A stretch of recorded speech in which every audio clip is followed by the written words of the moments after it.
In a recent episode of The View, tensions flared as co-host Whoopi Goldberg pushed back against comments made by former President Barack Obama and billionaire entrepreneur Mark Cuban. The conversation stemmed from Obama's recent remarks, where he urged Democrats to toughen up and stop whining in the face of political challenges, especially with the ever-looming shadow of Donald Trump dominating headlines. According to Obama, the path forward for Democrats involves less self-pity and more action.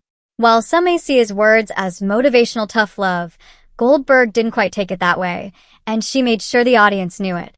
Speaking directly to the camera during the Hot Topic segment, Goldberg labeled Obama's message as blunt, but quickly turned the focus to what she believes is being overlooked: the people. She reminded viewers of the millions who have taken to the streets over the past few years, protesting not just Trump, but broader injustices. "Let me remind everybody who was out on the front lines marching," she said. "It was the people. It was not navel-gazing." With passion in her voice, she defended everyday Americans, especially older citizens and parents, who voiced their concerns over threats to healthcare, civil rights, and their children's future. To Goldberg, this isn't about whining, it's about survival, resistance, and holding those in power accountable.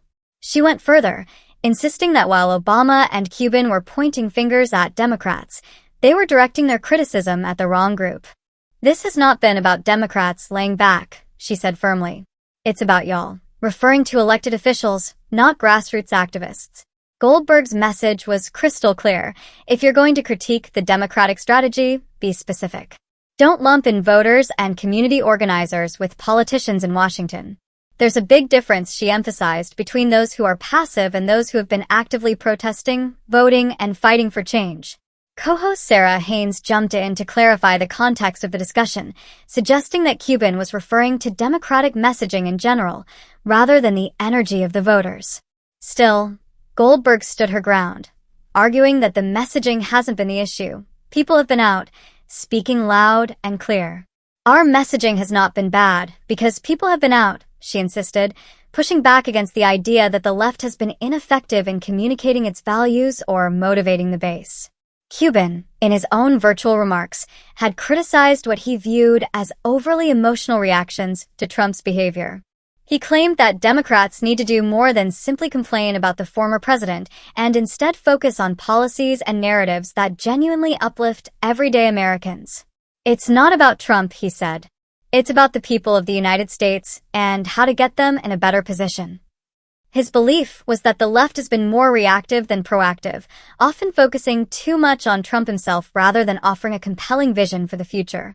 Obama echoed that sentiment in his speech, stating, "It's going to require a little less navel-gazing and a little less whining.